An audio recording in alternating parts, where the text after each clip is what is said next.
Kaylee, we should talk more about what's happening in Israel right now. Of course, we have the potential at this moment for a ceasefire with Hamas this week. We also have the potential for a new war between Israel and Iran, or at least a retaliatory strike. Joe Biden was talking about it in that CBS interview we discussed, in which he referred to himself as a distraction. That's why he left the presidential race. He also talked about the chances of a ceasefire emerging in Israel. Here's what he said. The plan I put together, endorsed by the G7, endorsed by the UN Security Council, et cetera, is still viable. And I'm working literally every single day to, and my whole team, to see to it that it doesn't escalate into a regional war. But it easily can. So it easily could escalate. And that's the other complicating factor in this, Joe, that yes, they want to achieve a ceasefire between Israel and Hamas, which is a proxy of Iran. And yet the threat of Iran is still very much hanging over Israel. As an Israeli military spokesperson just delivered a televised statement moments ago saying that they are at the highest state of alert. So for more on this, we bring in now Natasha Hall. She is senior fellow with the Middle East program at the Center for Strategic and International Studies. So Natasha, we're really on watch for two things this week that theoretically, at least to me, would seem that they would counteract each other, or they contradict each other to a certain extent. Reaching a ceasefire agreement, which would be cooperation between Israel and Hamas, at the same time that Hamas, which is a proxy for Iran, is potentially going to take part, or at least could, in an Iranian retaliation against Israel. What are you actually expecting will go down in the coming days? Well, thanks for having me. I think that's a perfect way to put it. It's essentially a checkmate at the moment between Iran and Israel. As you had mentioned earlier, Israel had assassinated Ismail Haniyeh, who is the top sort of Hamas negotiator within Tehran, in a very highly secure IRGC building. This was a huge humiliation for Iran. And they felt like they probably would have to respond in some way. At the same time, you see a new Iranian government taking shape, which could be delaying sort of a response towards Israel. And you also have these ceasefire negotiations, which are supposed to be jump-started this Thursday. And many of the negotiators have said this is the final step. This is it.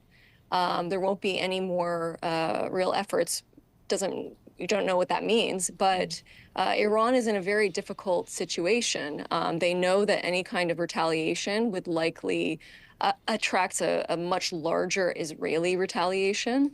And at the same time, they also know that it could blow up the ceasefire negotiations.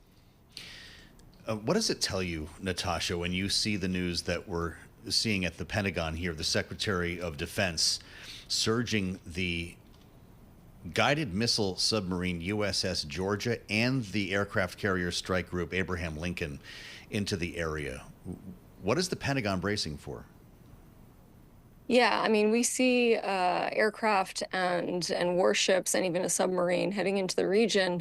I think a lot of this could be also posturing, making it known that the United States will be there if there is any regional escalation, and hoping to sort of check it before it begins with that predominant posture in the region. That said, it will be there if it needs to be used. But I think that what they're hoping to do is to signal something to Iran and to Israel, I think, that regional escalation should not be in the cards at this point, at this very, very tenuous point of ceasefire negotiations.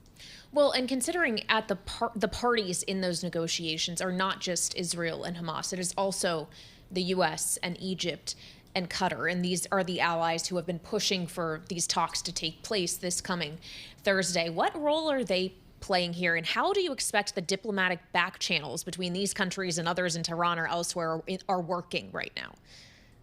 Yeah, I mean, this has been the really fascinating part. You actually saw the Jordanian foreign minister go to Tehran for the first time. A high-level diplomat from Jordan has gone to Iran in about 20 years to really try to take the pulse, I think, of the Iranian regime. You saw this unprecedented joint statement from Qatar and Egypt and the United States on Friday, really imploring the warring parties to take these ceasefire negotiations seriously and get it done. So you have a lot of other players here. And that could be who Iran goes to for their response. These other players, like the Houthis, to try to demonstrate some kind of plausible deniability for a military retaliation on Israel.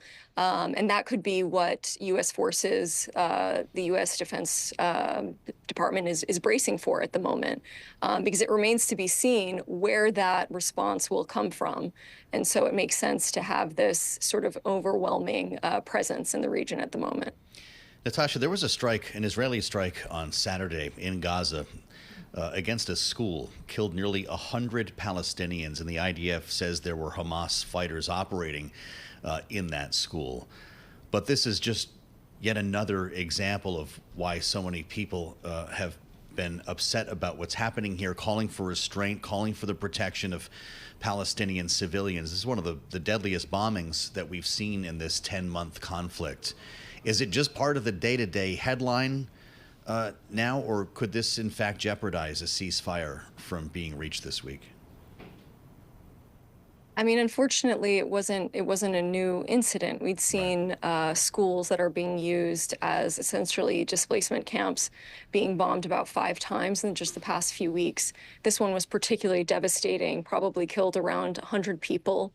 There were about 6,000 people that were sheltering in this school mosque compound that had been told to evacuate from other areas by Israeli forces. So I think it just shows the sort of the lack of clarity on how serious warring parties, including Israel, are about ceasefire negotiations and really the way forward. Because at the end of the day, if Israel still sees the elimination of Hamas as the end goal, it remains to be seen how you can get these ceasefire negotiations done with that very same group. And that's why all of these various attacks are so devastating for Palestinians and for their future as well.